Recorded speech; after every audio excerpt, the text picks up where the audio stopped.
Why the church is not God.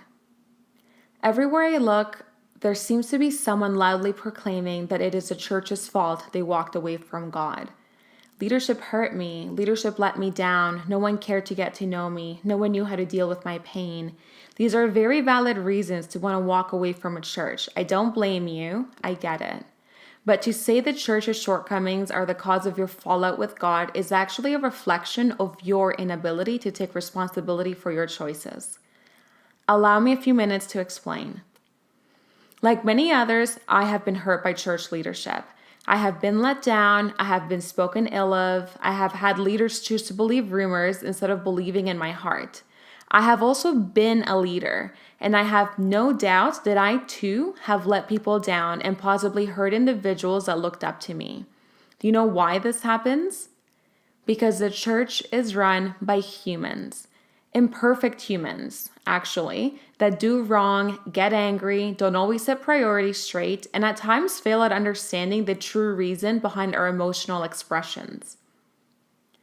Beings that will never fully understand our individual pain, that will never fully fill the need that we have for love and acceptance. This is why it bothers my core when people blame God for what the church has done.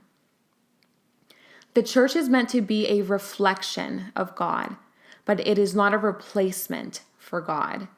God is love, God is understanding, and He is true acceptance. God is the spirit that leads you, that convicts you, and that lifts you. God is the one that can truly mend your broken heart and quiet the pain while giving you peace. God is the one that will forever cheer for you every time you fail or succeed. He will listen to you without judgment and forever be calling you into His embrace. God will never walk away from you like humans have. He will never speak behind your back or disregard the pain you have been caused. That is why, to me, God and the church are as opposite as black and white. Human beings will never be able to meet our expectations. They will always fall short. I will be the first to admit I held anger in my heart towards a church and leadership for many years. I would think, how could they have called themselves Christians and treat others like this? How could they preach about love from the podium and so willingly throw dirt on brokenness because it was too consuming to try and understand? How could they? And then I saw my own shortcomings, the pain I chose to give control to, the wrongs I committed in retaliation. How could I point a finger when I myself handed humans the power to control my emotions? Suddenly I saw that I needed to stop blaming and start taking responsibility for my own actions. Yes, the church is supposed to guide us and support us, but my spiritual state is my responsibility. It was my decision to make God secondary to and expect the church to come and fix me. I expected imperfect humans to fill a void that was too complex for them to understand.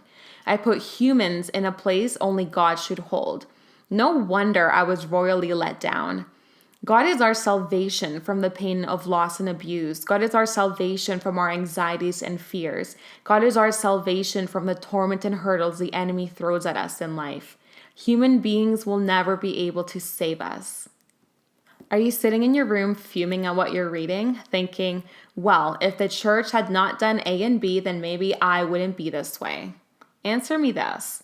Would you be this way if you had gone to God with your pain before walking away from Him? Would you be this way if you had sought His guidance before letting your flesh run your decisions? Would you be this way if you had chosen to deal with the situation instead of turning from your beliefs to prove your brokenness?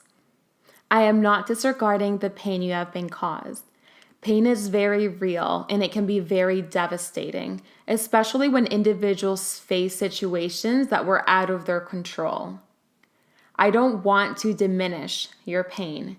I do want to encourage you to move beyond that pain. Stop looking at the church and start looking at your decisions and handling the aftermath of a bad situation. Focus your energy on healing and getting the right help instead of focusing it on reliving the wrong done to you, instead of continuing to choose a life that degrades your value and keeps you bitter. Our spiritual state is a direct reflection of our spiritual choices. No one can make spiritual choices for you. You are the boss. When is the last time you laid your flesh down and humbly came to the foot of the cross in repentance and with a willingness to listen to a voice other than that of your pain? Maybe that is where we all fail ourselves more than the church has failed us.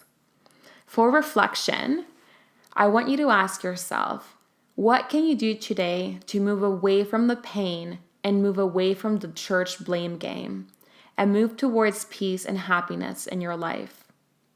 I know for dealing with a lot of my anger, I actually sought out therapy.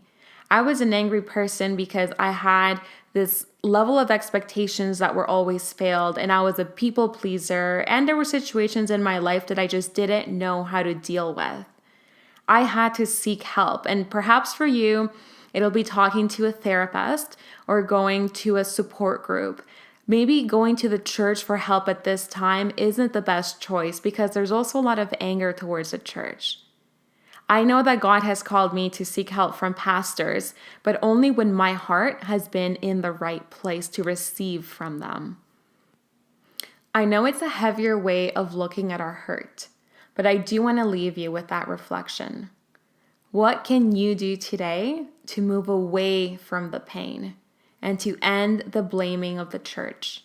Move towards peace and happiness. And quite frankly, the only way we will ever be able to do that is to say stop to where our focus is in pain and to start taking the right steps to heal that brokenness with God.